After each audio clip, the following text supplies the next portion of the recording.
Hello， 大家好，我係阿 B。今日為咗拍片咧，就嚟翻一個我自己非常之耐冇嚟嘅地方，就係我身後邊嘅太古廣場啊。咁如果90年代移民嚟嘅，通常對呢個地方都唔會陌生噶啦。我哋以前都冇咩地方好去嘅，即係所有睇戲啊、食飯啊、娛樂啊，都喺晒呢度噶啦。因為嗰陣時仲黐住一個叫做 Market Village 噶嘛 ，Market Village 而家已經冇咗啦，因為已經剷為平地。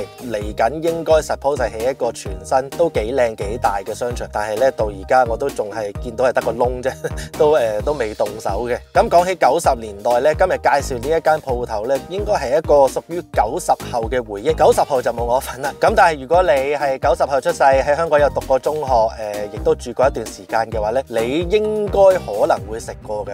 我講嘅咧就係呢一種有好多叫法嘅，有人叫佢做冷麵啦、撈麵啦、包包麵或者窮撈都有。點解叫窮撈？因為香港賣呢一啲咁嘅一包包嘅撈麵咧，係賣得非常之平。聽講話最誇張嘅時候咧，可以係10蚊港幣有10包。10蚊港幣有10包啊，即係1蚊一包啊。而我自己見得最多呢一隻麵咧，就係葵涌廣場，因為我近呢幾年翻香港咧，我都係住喺荃灣嘅。咁好多時我都會去葵涌廣場嗰邊行。而葵涌廣場咧，不嬲都出名叫做窮人恩物啊嘛，因為嗰度上邊頂樓嗰度嗰啲鋪頭咧食嘢好鬼平。不過我聽講而家都貴咗噶啦，咁我都幾年冇翻去，所以唔知而家咩價位啦。以前就真係確實係幾平嘅。咁呢一種撈麵冷麵咧，我自己就喺香港未食過啦。因為我最主要嘅原因就係信佢唔過，我睇過好多網上嗰啲評論咧，都話呢一種冷麵咧就叫做唔食唔知腸胃好啊，即係話如果你食完唔屙嘅話咧，咁你就即係腸胃好好啦，百毒不侵啊。不過我講緊係香港嗰啲就係即係唔好撈亂。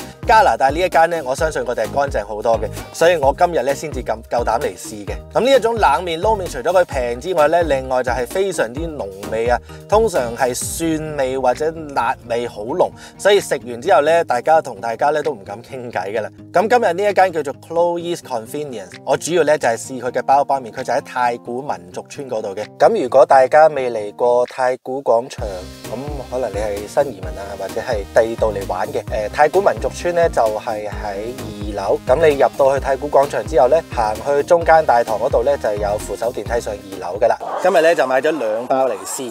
咁麵底咧本身就係個半，如果呢啲袋裝嘅就個半，跟住料咧就唔同嘅嘢有唔同嘅價錢咧，最少要揀3樣嘅，即係話如果你揀3樣最平嘅料再加埋麵底咧，4個半啦，一袋係4個半啦。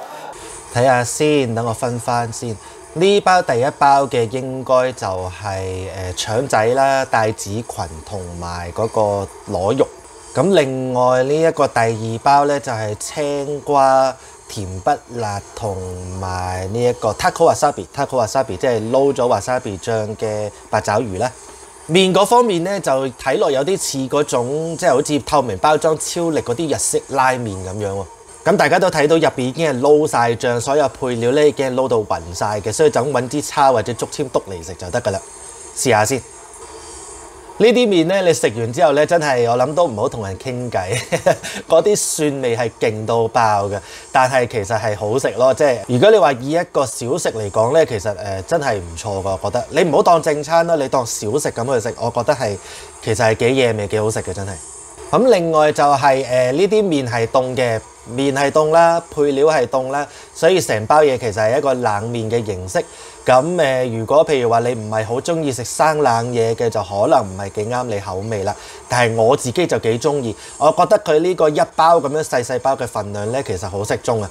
因為你食太多咧，太濃味嘅嘢咧，有陣時你可能反而會麻木咗添。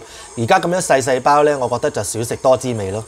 咁基本上啲材料都好新鮮，咁老闆娘佢話佢係每朝自己新鮮去炮製預備啦，所以唔會有隔夜材料嘅。咁再加埋呢啲咧，我覺得如果你配翻一啲譬如話比較有咬口爽脆嘅，例如青瓜啊、粟米，咁撈埋落個麵度就會好食啲咯。咁你就有唔同嘅口感、唔同嘅層次。拍呢個真係有啲拗撬，因為袋麵咧企唔到喺度。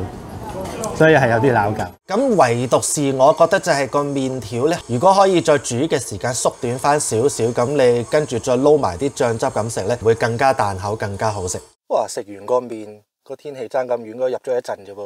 呢啲撈麵冷麵咧，我覺得絕對係食風味嘅。即係話如果你喺香港以前係成日都食呢啲嘅話咧，咁呢一個係會幫你勾起翻你以前嗰種回憶咯。價錢呢啲嘢咧就可能會有人覺得好貴，但係有人會覺得好值。回憶嘅嘢你唔可以即係擺個價錢落去衡量噶嘛，係咪？咁好啦，今日呢條片就嚟到呢度先，多謝晒大家收睇。如果仲未嘅話咧，記住去訂閱、讚好、留言、分享咯。我哋下次再見啦，拜拜。